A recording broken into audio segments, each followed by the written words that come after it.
Paimon even dreamt of making the film last night. If Paimon...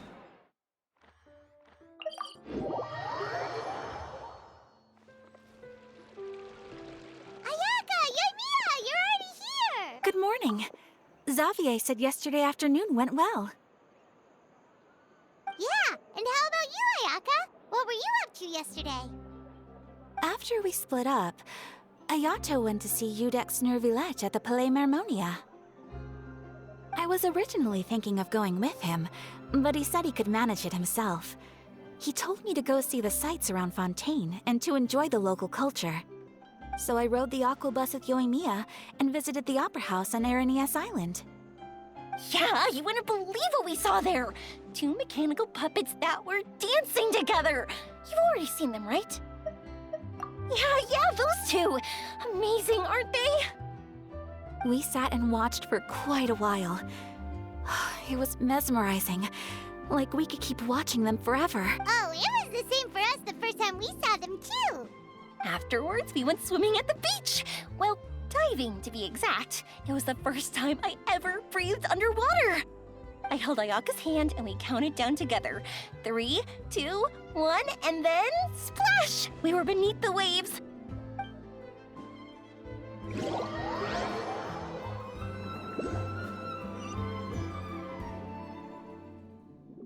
At first, I didn't dare to open my mouth. But once I couldn't hold my breath any longer, I decided to take a big breath in. Turns out the water wasn't as salty as I imagined. It didn't really taste like anything at all. Before I knew it, I was breathing like normal down there. It was an amazing feeling. Ayaka said I was too nervous and needed to loosen my grip. She got used to everything way faster than I did. I knew that the Traveler could do it, so I had no doubt we could do it too. That helped me feel at ease as soon as we dove in. The underwater world in Fontaine truly is beautiful. I love seeing the Romaritime flowers blossoming underwater, like little candles lighting up the streets at night. Yeah, and there were so many creatures that we've never seen in Inazuma. Like those fish that shimmer like a sword blade. Whoosh! Oh, and those big fish that call when they see people. Ooh. Oh, you mean Hunter's Rays and Blubber Beasts! I just love the name Blubber Beast. Just wait till Pops and the others hear about this. They probably won't believe a word I say.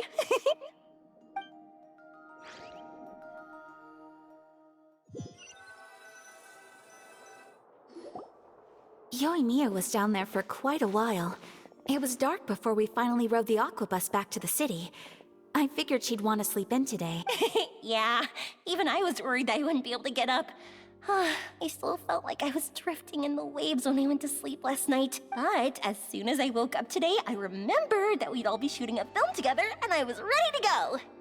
Speaking of the film, where's everybody else? My brother and Xavier were speaking to the restaurant owner about using the place as a filming location. They should be here soon.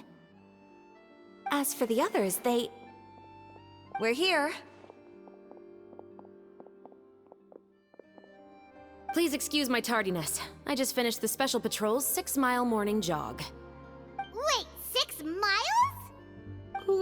I'm so tired.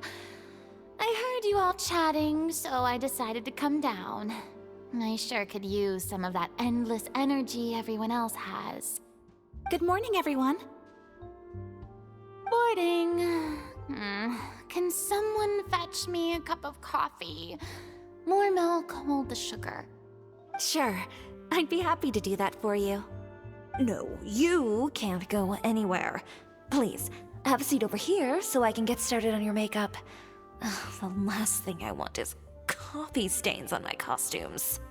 I can get the coffee. It's the perfect job for an assistant.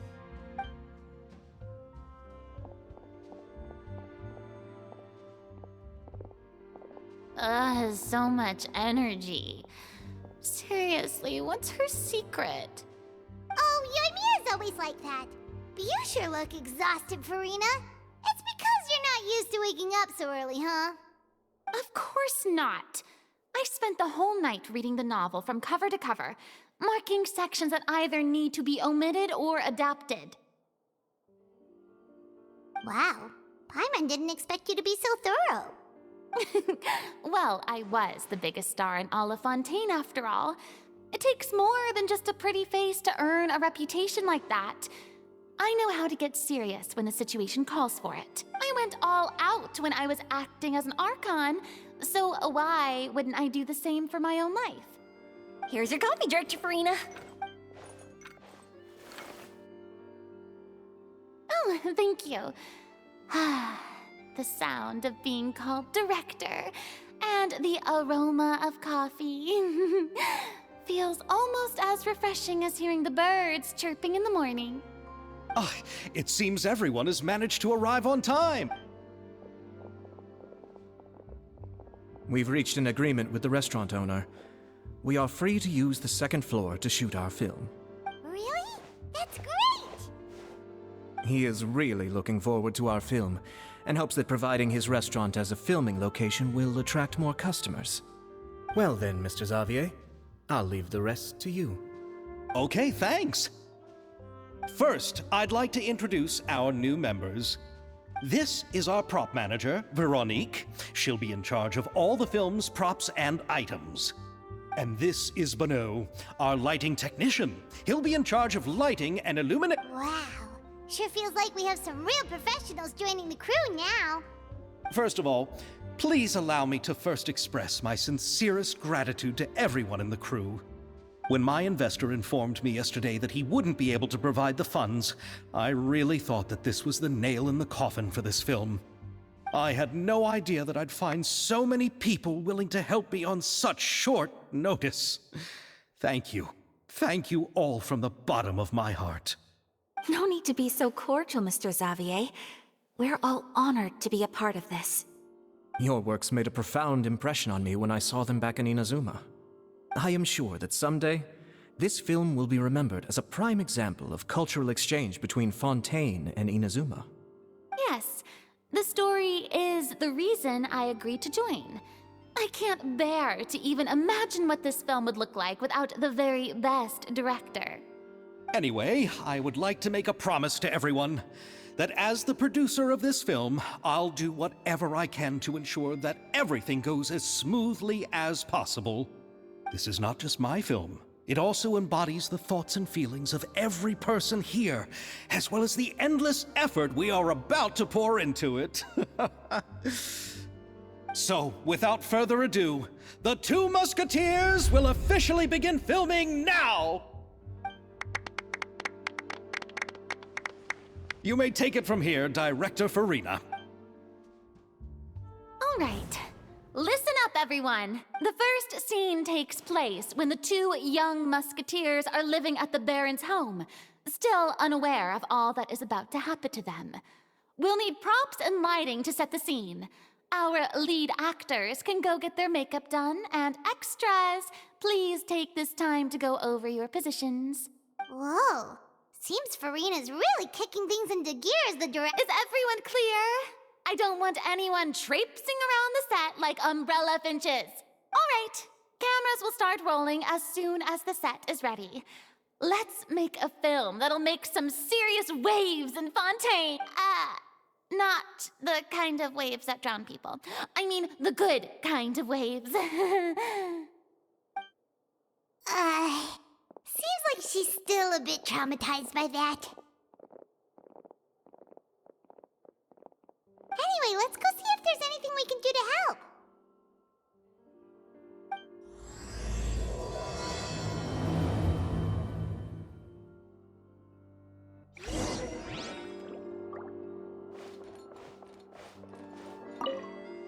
I don't need any help.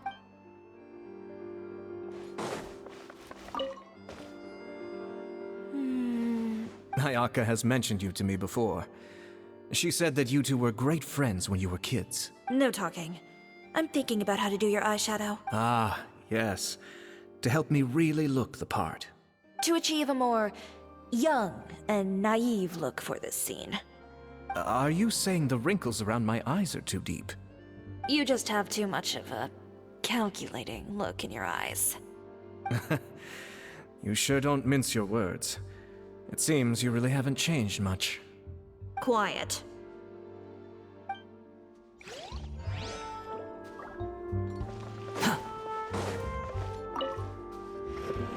How about here? A little more to the left. You got it. Hey, Yoimiya, do you need a hand? No, I'm fine. You know, doing the lighting is kind of like designing a fireworks show. It's interesting to imagine what kind of atmosphere the lights will create. I heard that the Traveler will be operating the camera and Paimon will be the clapper loader, right? Those roles are just perfect for the two of you. Really? Is that because it'll be easy for Paimon to hold the clapperboard while flying? Well, sure, there's that, but that's not exactly what I meant. I just think that after all your journeys together, you two must have developed a super close bond and just naturally know how to work with each other. If I'm not mistaken, the director will want the cameras rolling as soon as the clapperboard goes clack. Oh, I see. It's amazing to see the magic behind filmmaking. Yoimiya, we need lights over there, too. Oh, on it! I've got to get back to work. Chat with you later. Oh, it's exciting to see so many people working together to bring the... Seems like Yoimiya's really getting into it. But she was right. We do have a super close bond, don't we? Paimon's really happy to hear that.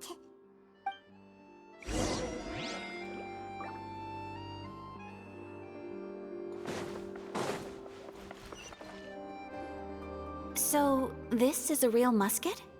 No, it's just a prop weapon. Not bad. Have you seen a real musket before? Only in books and newspapers. I made this one based on the relative shape and proportions I saw in reference images. When we're filming, some special gunpowder will be applied around the muzzle, which will help create the flash and smoke effects of a real gun being fired. Which means it'll be up to the actors to portray the recoil. That's right. The sound effects for gunshots will also be added in post-production. Thank you, Veronique. I think I know where to start now. However, the musket's gears and firing pin could still use some work. Adding some wear on the metallic components will make them appear more realistic. Also, be sure to rub the muskets with some oil each time before we start shooting. That'll give the impression that the firearms have been well maintained. Good point. You seem to know a lot, Miss Chevres. I assume you use these types of firearms on a regular basis? Yes, I perform routine maintenance on my weapons every day. Just like we as people need to eat and sleep, muskets need to be cleaned and maintained. I also perform similar care for my sword every day, and familiarize myself with its shape and weight, to the point where it feels like a natural extension of my body. Yes. This way, our weapons will never betray us in the heat of battle. Yes, well said. It seems we have the same philosophy on this topic. Oh, sounds like they found a common interest to talk about. Though these props differ from the muskets I use, I can still give you some pointers. Good. I look forward to your First and foremost, never point the weapon at anyone, regardless of whether it's a real or prop weapon or whether you're holding it or it's on the table. This holds for any time when you're not actively engaging an enemy. Okay, understood. When aiming the musket, extend your arm so that it's level with your shoulder, and use your eye to look down the weapon's sights. Like this? Not bad. Now, try saying your lines. This is the end of the road for you. Good. Now turn your body a little. That way, you'll give your enemy less of a target to work with. And relax your shoulders. Here, allow me to demonstrate. This is the end of the road for you. Huh. Excuse me, Miss Chiori. Director Farina, there's something I wish to discuss with you. Oh? What is it? Like this? Yes, much better. What do you think? I do see your point. But are you sure you wish to do this? I believe it would be most fitting. Well, if you insist. All right, I understand. Miss Ayaka, Miss Chevres, could the two of you please come over here? Huh? What's going on? Are we gonna start filming now? Let's go see. What is it? I have a question for you, Miss Chevres. Would you be willing to play the role of a musketeer? What? To clarify, I would like to turn over my role to Miss Chevres. But brother... Don't worry, Ayaka. I actually view this as a good thing.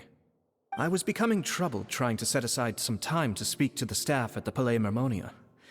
I would like to have some conversations about the cultural exchange between our two countries, and I've heard that the bureaucratic process here can get rather complicated. Now, I will be able to focus on my work. Besides, you also know that I'm not really one for public performances. Are you really sure? From a director's point of view, I also felt like the relationship between the two musketeers in the original story could be improved. The older brother in the story plays the lead role with his overbearing character, but this causes his character to overshadow that of his sister, and the theme of the two supporting and relying on each other isn't conveyed very well. But if we were to change the siblings to two sisters of a similar age, then that aspect of the story might come through more clearly. Also, I've seen you instructing Ayaka. That cold and dignified personality is exactly what we need for the older musketeer. Of course, even with all these insights, the decision should still be made by Miss Chevreuse. Chevreuse mentioned that she really likes the story, right? Paimon bets that she'll take the role. All right, I'll take the role. Good. It's decided then. I'll get started on making edits to the script. We'll also need to make some immediate adjustments to the lighting, props, and costumes. I have a feeling that our adaptation will be even better than the original story. You're doing a great favor for me, Miss Chevreuse. You have my gratitude. Don't mention it. I like this character, so if anything, I should be the one thanking you. Well, since my brother is the one who brought up the idea, I suppose there's no need to worry. Let's go, Miss Chevreuse. I look forward to working with you. Please, just call me Chevreuse. Seems like you're really going out of your way to solve the problem I was having with your makeup. Surely you jest, Chiori. I assure you that I was mostly motivated by a desire to spend more time on formal business. Oh, come on. You really think I'd buy that? According to what I've heard from Ayaka, her brother is someone who can juggle 10 different matters at the same time. I'm sure you have other reasons for backing out. Perhaps. Ayaka always said she wanted to go out and see more of the world, just like the Traveler. But I feel that she needs not only to see other nations, but also to make some different kinds of friends. I think it would be harder for her to make new connections with me constantly by her side. I would like to give her some space. Alright, go on. Spoil her some more. Ayato, it's too bad you're stepping down from the role. Paimon really wanted to see you act as a musketeer. No need to poke fun at me. I'd wager that you also felt that I wasn't the best candidate for the role. It's a little hard for Paimon to imagine you saying those lines. Yes, I've made an appointment to meet some people from the Palais Mermonia. Now, I will have some more time to prepare. Traveler, get the camera ready. Paimon, get the clapperboard. Actors, to your positions. We're about to start shooting the first scene. Go on now. And please take good care of Ayaka. Yep, don't worry. Thank you. I look forward to seeing the film when it's finished. All right. Now that we're all here, let me help set the scene for everyone. The first scene takes place when our two main characters are still living at the Baron's estate. They've been ostracized and verbally abused by others in the household, but they still have no idea why. We want to capture how naive and innocent they are, despite their pain. Chevreuse will be playing the role of the older sister, Tulip, and Ayaka will be the younger sister, Iris. Be sure to get close-ups of the main characters at the right moment. Silence on the set! Lights, camera, action! Let's go! Tulip, Mother's been out for quite a while now. Perhaps she went to pick some flowers on the way home. You know how she loves flowers. Iris, Tulip, I'm home. Mother! You were out for so long, we were beginning to worry about you. I'm sorry. But I'm back now, safe and sound. Here, I brought your favorite treat. Apple turnovers. Mother, what are those bruises on your hand? Huh? What bruises? Oh, I must have bumped into something while I was working yesterday. But I didn't notice them this morning. Then perhaps they're from when I accidentally tripped when I was out just now. By the way, did you have fun playing at home? What's the matter, Iris? Well, we've realized that no one really wants to play with us. They even took Iris's doll and spat at us. And they even called us names. They said we were... Shh. It's all right. Don't worry. Girls, listen to me. It doesn't matter what anyone says. Don't listen to them. No one can define you with such words. You both have wonderful lives ahead of you. Just like your names. You will both blossom like beautiful flowers. Maybe your time to blossom hasn't quite come yet. But one day, you two will bloom more beautifully than anything else. Don't let the soil you're in now ruin your future beauty. Understand? My dear daughters. And cut! Not bad. The actor's emotions were all on point. Let's keep that take. Also, if our clapper loader could avoid shouting at the start of the scene next time. Oh, got it. Great. I was a little worried that my nerves would get the better of me. What about you, Chevros? I felt fine. The lines weren't too difficult at all. Seems like Farina must have adapted the role nicely. You two were great. I couldn't tell it was your first time acting in a film. You should have more confidence. Thank you for your encouragement. Positions, everyone! We'll move on to the next scene after we try a few more camera angles.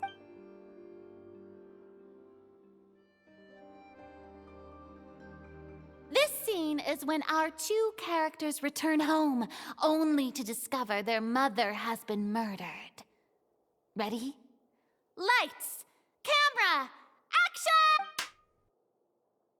Mother, we're back. Mother?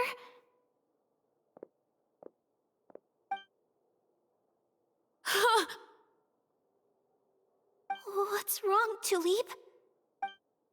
Iris, stay away! Huh? Why? What's... Mother! Mother... She's... There's poison in this cup. Huh? I could have sworn I've seen this kind of cup before. Those aristocrats. They didn't even try to cover up their actions.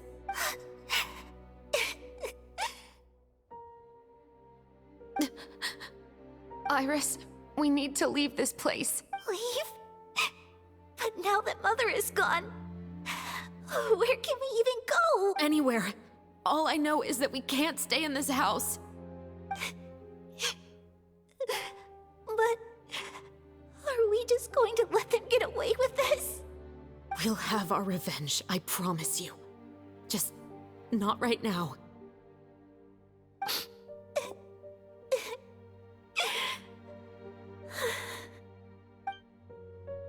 Come on, let's go. No, wait. We can't just leave Mother here like this. At least let me leave this rose with her. That's why we went out in the first place. To buy her this flower. All right. Goodbye, Mother. We'll avenge you. Someday.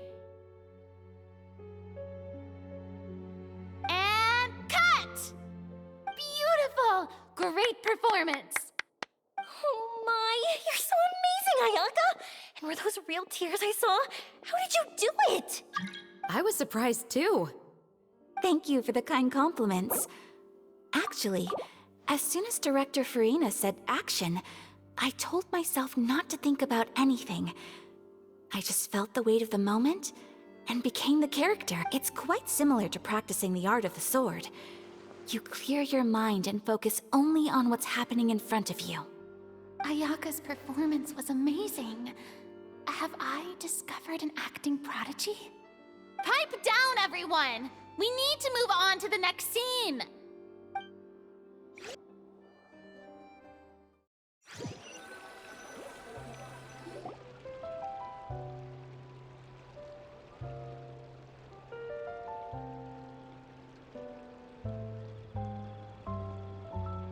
Huh?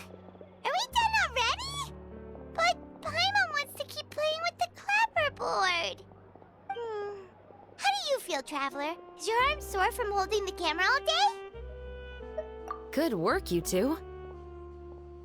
You too, Shivers. You were quite the actress today.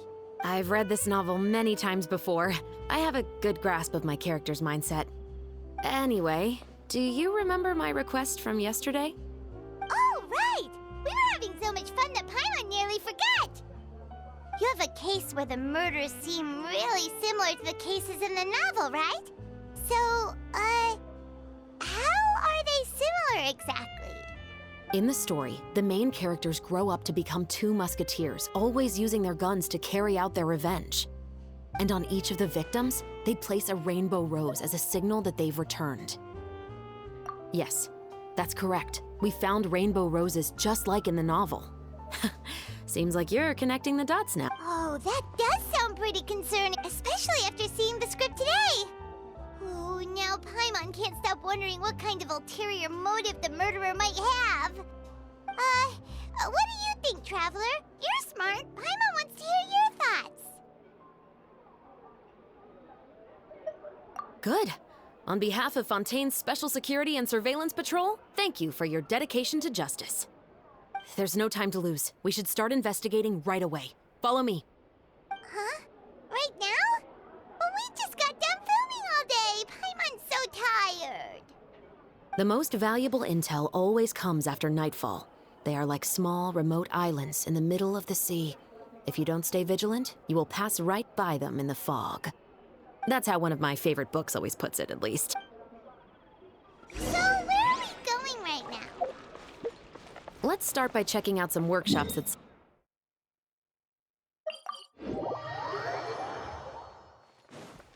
Squall and Fury!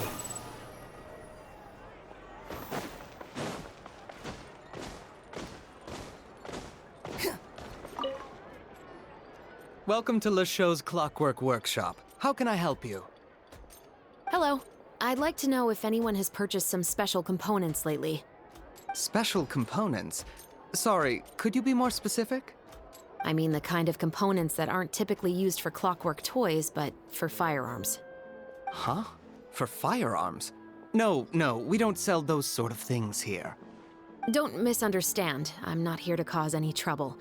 We are merely investigating a case, and we're hoping that you could cooperate. Well, to be completely honest, I'm not even sure what kind of components that would entail.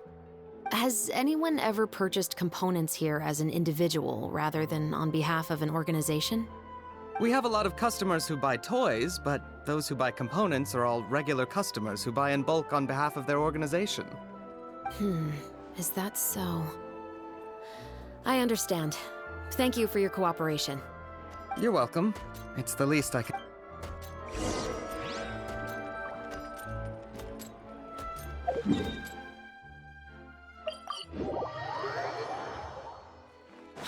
Wind rises.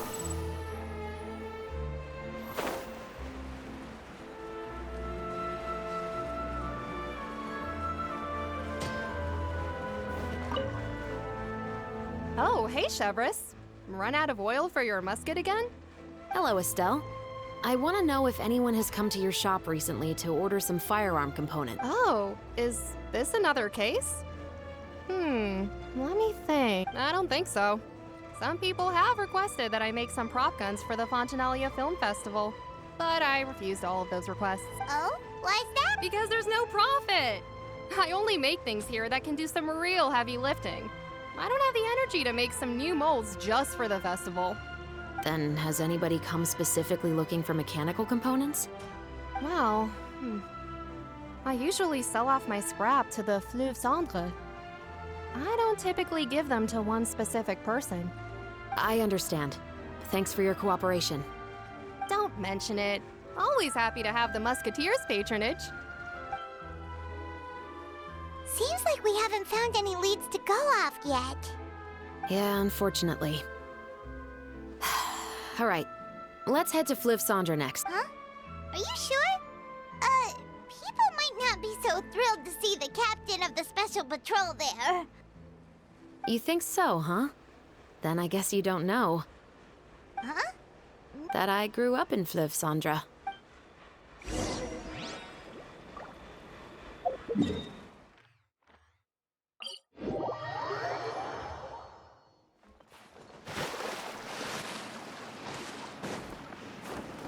Behold!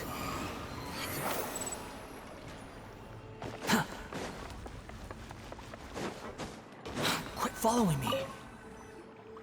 What's all this?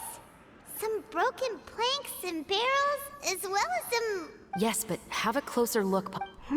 Even though somebody has purposefully tried to clean them up. These are obviously marks from musket bullets. In other words, someone was here trying to improve their shot. They were using the barrels and bottles for target practice.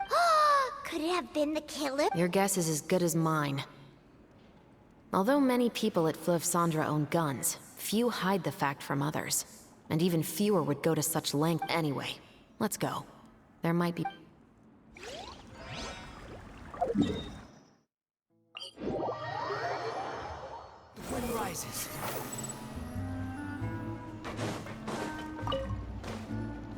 Hello, I'd like to ask some questions. I don't know anything. Don't worry, I'm not here to arrest anybody. You say that now. It's the truth. Here, take this as my guarantee. Wait, did Paimon just see what she thinks she saw? Is the captain of the Special Patrol bribing a citizen? Seems you're different from the other guards. What do you want to know? Have you heard anything related to muskets in Fleuve Cendre lately? Anything at all? Muskets, huh? All I know is that about 2 weeks ago, we started hearing some loud noises at night. So loud that it's been waking me up.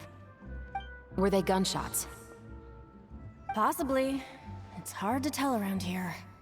Someone's house collapsing, a pipe exploding somewhere, it's all the same. But the noises I'm talking about definitely happened after I fell asleep. Do you know where the noises were coming from? I don't remember clearly. Is it that you don't remember, or that you need to think about it some more? You tell me.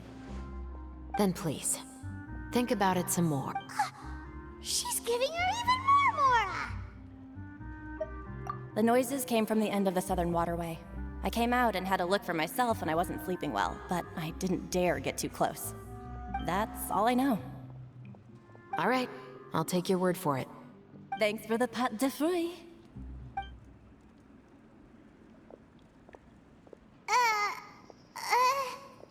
No need to be surprised. I grew up here, remember? I know how to get people around here to talk. My apologies, I'm all out of sweets. Though I do have some other tempting snacks in my custody. Fries, fried chicken, and even onion rings. But taking care of junk food is my responsibility. You're better off sticking to your normal, nutritious diet. Now then, let's keep going.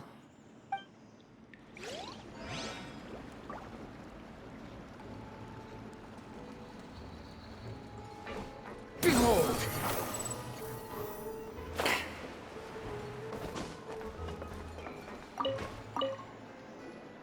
It's been a while, Tetro. Please, just get on with your request. I want to know if you've heard anybody talking about muskets lately. Information isn't free, you know. I've heard that bandits have been extremely active in the countryside recently, and they've been affecting the delivery of goods to Poisson. I can allocate some more manpower to help out with that problem. What do you say? You're still as helpful as ever. One of our men got drunk at dinner about a month ago and lost his gun. 3 days later, it turned up in the corner here. What's weird about that? He just forgot where he put it. This is Fleuve Cendre, my friend. Anything of value left in the tavern won't ever make it to the next day. But that gun turned out to be an exception. It didn't get any new wear and tear on it, and didn't even appear to have been fired. We were quite mystified as to what could have happened. I suspect it came back because the weapon was already known to the guards. You mean, a criminal was afraid the Marechaussee Phantom would use the shot marks to track them down? Maybe. But if that's the case, the culprit really took great care to avoid getting caught. I didn't say anything about a criminal. In Fleuve Cendre, knowing who was killed is as easy as knowing what clothes you're wearing today. It's the guy living in the East Side, isn't it? I've never liked him. Every time he's here, he just orders a drink and sits there with a nasty look in his eyes. So, who was the one who lost the gun in the first place? Don't bother. Even if you asked, he wouldn't admit to owning a gun to some strangers. Not to mention the captain of the Special Security and Surveillance Patrol. He's right. I know you grew up here, Chevres. Even though you're on good terms with the Spina, you've still been gone too long. Not many people know you here now, and a lot of people don't like the Special Patrol. I know. So take my advice and don't show your face too much around here. It's for your own safety. I'll come and go as I please, and I'm afraid I'll be appearing more often due to my work. All right. Don't say I didn't warn you. Seems like that's all we'll be able to uncover for today. Paimon feels like we managed to learn a lot more here than up on the surface. Yes. Assuming that everything we found is indeed connected to our suspect, then their timeline was probably something like this. A month ago, our suspect found a gun and took it home to disassemble it. Once he'd figured out its mechanics, he brought it back. In the following weeks, he used some parts to create his own makeshift musket, and took it to the Fleuve Cendre for target practice. Then, a few days ago, he found his target and carried out the murder. Once the deed was done, he left a rainbow rose on the body, just like the scene in the novel. That all makes sense to Paimon, but we're still no closer to figuring out the killer's identity! The deceased was a resident of Fleuve Cendre. It's said that he was a poor, solitary man. Yeah, that's also something I'm trying to figure. If we are indeed following the novel, and there's a story behind the murder, then this murder should be an act of vengeance. But according to our investigation, the deceased didn't have any enemies. He was no saint, but no one's heard of a rival who hated him enough to shoot him dead. Much less care to leave a rose on his body. What message is the killer trying to convey? And to whom exactly? We've thoroughly investigated that possibility. He claims to have spent the whole day at the Opera House on the day of the murder, and the staff there have confirmed his account. Okay, so he has an alibi. Not only that, he lacks a credible motive as well.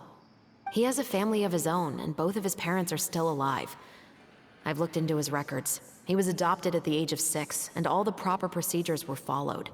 There are also records of him at an orphanage before then.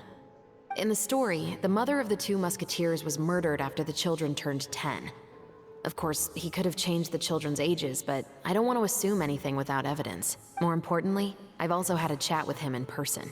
He didn't seem like the kind of person who would pull the trigger to kill a man. Then, what should we do now?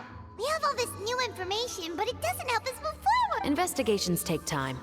I didn't expect us to catch the culprit in just a single day. How about this? Let's spend the next few days filming with the crew. We can continue the investigation once we're done with the film. I'm sure that given time, new leads will present themselves. Wait, but weren't you saying Intel is like small, remote islands in the middle of the sea just a moment ago? Wouldn't you just miss them if you were to stop? Ah, but the book had more than one reference to the islands, Paimon. Oh? What else did it say? As long as you spend enough time sailing through the fog, you'll eventually come across an island.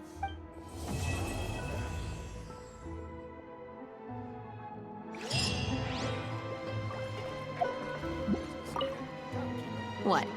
Never thought that the captain of the Security and Surveillance Patrol could come from the Fleuve Cendre? Honestly, I'm pretty shocked too. There used to be a time when I thought I would never be able to join the guards.